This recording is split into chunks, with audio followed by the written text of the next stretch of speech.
what do you like? What do you like more on your operation? You guys, I think what makes your guys' channel so awesome and your farm so awesome is you guys got a lot of shit going on all the time. Mm-hmm. Hay, we didn't even talk about hay. So is hay just kind of a necessary evil? Like, do you sell a lot of that, or it all goes into the herd? Yeah, we very rarely sell. A lot of the old boys say there's a drought coming, so you never sell. And in fact, in 2019, I don't know if it was like this for you, but we had crazy amount of moisture. There was like 2 or 3 years there where we were just driving around wet spots, and it was just horrible, but we had tons of hay. And so getting into the 2020, we were like, we need to sell some of this hay. Like, some of it's just going to go bad sitting here. And so Dad sold some hay. And guess what happened? Drought started. Yep. And then a year and a half later, we're buying hay. Yep. So that kind of puts in perspective, like, yeah, maybe let's not sell some hay. Because the thing, when you're selling hay, everybody's selling hay probably. Right. And you're giving it away for like $60-$70 a ton. Yeah. And then when you're buying it back, everybody's buying hay. So you're buying it for $220 a ton. How was hay crop up there this year?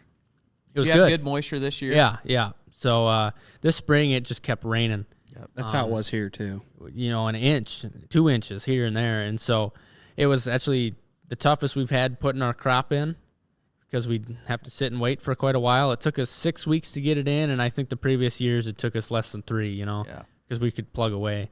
But we knew we were going to have hay crop and good pasture, and so this year was the least stressed I've been in a while. It's just I felt like we were going to be okay.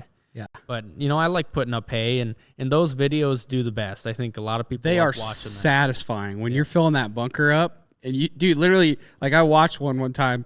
You just throw that drone up, and it's up for – you'll have that thing going for like 5 minutes. But it's so satisfying to just watch you guys do it. Yeah. It's Yeah, awesome. and it did not take long this year for the hay market to go to hell in a handbasket.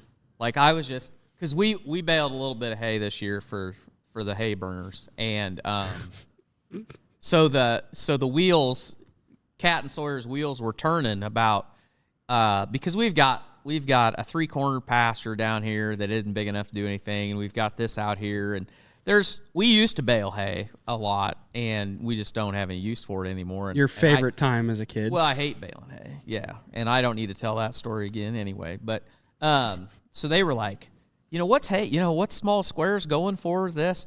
And at the beginning of the year, it could be pretty crappy, and I don't know, you get $5-6 a bale easy.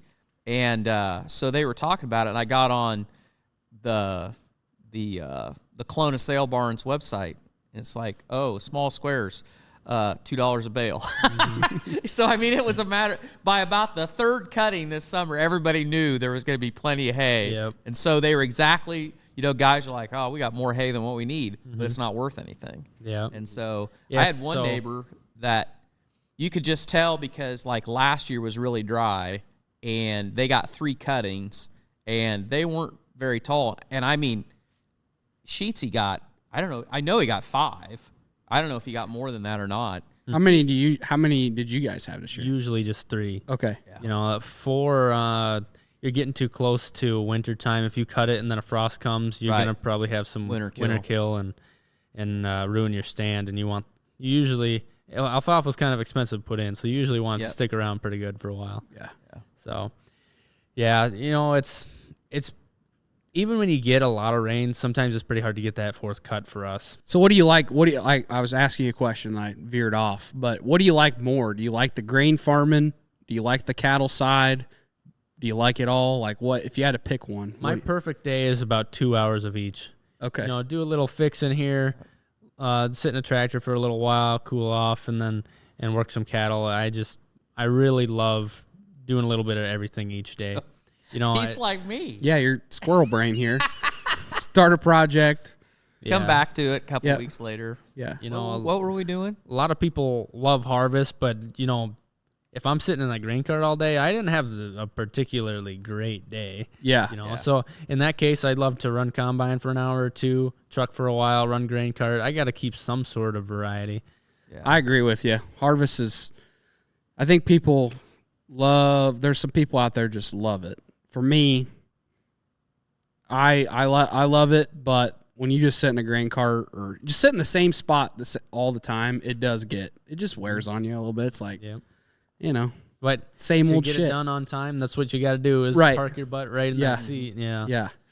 That's what Yep, it takes. grind What it about out. how much fence? How much fence building does it take to, or just fence fixing? How's that? How's that every year for you? Well, so Dad and I have been just putting in tons the last few years. I don't think we put in a post this year, but the last couple years, there was a year we put in about 3 miles, and the year before about 2 miles, and so we've been upgrading a lot of our fences, and at the very least, if we're not starting from scratch, we're putting in some wood posts to keep them from pushing it down, and putting in some new posts and new corners and stuff. So it kind of depends. I think before I came back to the farm, Dad was so busy just doing the things that need done, absolutely need done, that some things just they weren't able to have his attention, So when I finally came back, a lot more help. We could tackle some things like fence. We even got to the point where we're fencing around cornfields now, which, usually don't have too much pressure, usually one every other year because, we don't usually graze soybean stubble. But we just have more time to get at stuff like that. So, it kind of depends. My point of view, like when I'm just going through a normal year, if we have a situation where a bunch of cows get out, that sticks in my mind, and I'm like, what fence was that caused by? What stretch? And then so just one single event, and I'll be like, yeah, it's probably time to take that one out, because you could, like in the springtime when you're getting fences ready for pasture turnout, if you're spending an entire day just going around one pasture, you just think, man, if I just start from scratch, get a new fence in here, and now every year for at least 10 years, it's like maybe tighten up one wire here or there. Yeah. It saves a lot of time. It just makes life so much easier. You're not worrying about cows getting in your neighbor's corn, which can be very expensive. Yep. So I think it's worth it having good fence. A lot less stress. And, what's your dad think? What's Brian think of that? Is he about the new fence, or is he like, hey, we're going to fix every little thing we can fix? We're going to run this till it can't be run no more. He'll hum and hoe a little bit, but he's right there with me, and he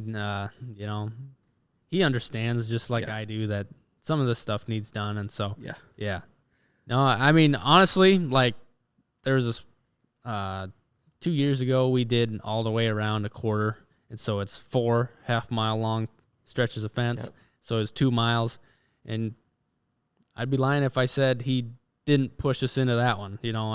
I wasn't saying, please, Dad, let's go out there and fence 2 miles. No, he was like, let's do it. Yeah, he's like, let's do it. So we got her done.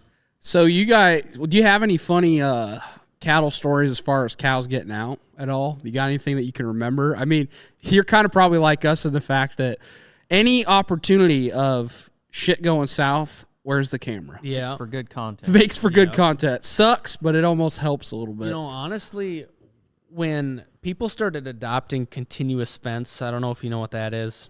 It's you can get it in 6 or 5 or 4 bar. It's basically a welded panel. Oh yeah, Not stockade panel, but round bar. Yep. When people started using that, a lot less cattle were getting out. When I was growing up, our feed bunks were made out of wood. Yes. And they were getting rotten. And, there'd be a time where a bull bumps it, and next thing you know, the entire feedlot's out. Yep. And so just the upgrading we've done over the last decade, just putting in good fence, a lot less stories like that. Yeah. If you watch my channel, we use something called Dakota Gold Pro Pellets a lot. It's a protein pellet, and our cows are just addicted to it. And so that's changed a lot of things. For instance, one time we had cows get out, they got through a gate, and they were getting into the neighbor's corn right across the road. They had no fence there. And one of our neighbors called, and so I headed down there with our UTV and a bucket of pellets.